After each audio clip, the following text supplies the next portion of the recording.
तन्नू जी। श्री हरिवंश। राधे राधे महाराज जी।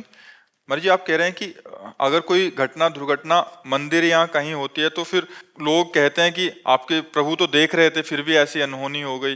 तो प्रभु तो तब भी देख रहे थे जब आप पाप कर रहे थे, उस समय कुछ बोले थे क्या?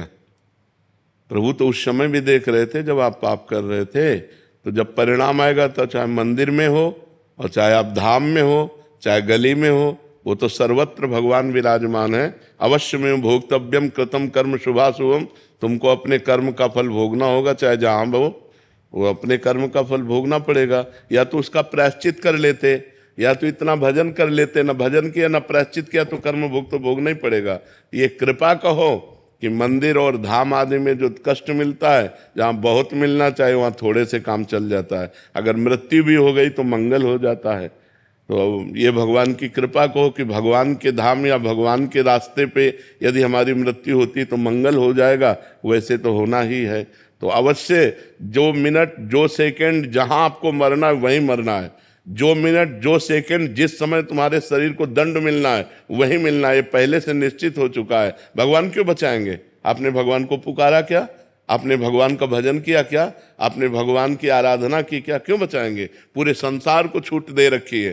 तुम चाहे पाप करो चाहे पुण्य करो, अपने कर्म का फल भोगो या भजन करके भगवान को प्राप्त कर लो, पूरी स्वतंत्रता दे रखी है। आप जो कर्म करोगे वैसा दंड आपको भोगना पड़ेगा।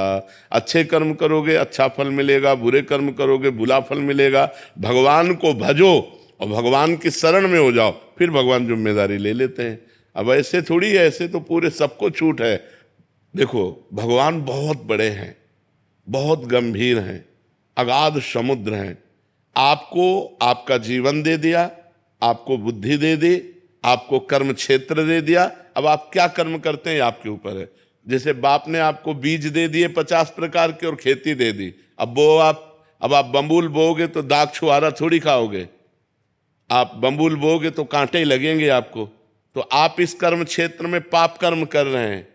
मुर्गा मुर्गी खाना, भ्रूण हत्या करना, पाप आचरण करना, व्यभिचार करना, और जब इनका फल आएगा तब कहोगे देखो बहुत अच्छा आदमी था और उसको ये दंड मिला। आज अच्छा है लेकिन कल उसने पाप कर्म किए तो उसको भोगना पड़ेगा कि नहीं भोगना पड़ेगा?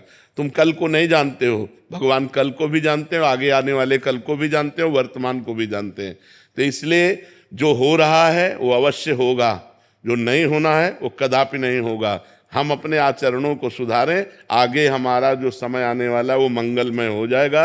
यदि हम आज भजन करेंगे, आज पापाचरण त्याग कर देंगे तो कल हमारा बहुत अच्छा रहेगा। और अगर हम भगवान से नहीं जुड़ेंगे, पापाचरण करेंगे तो आज भी दुखमय है और कल और दुखमय होगा। ये पक्की बात समझ लो।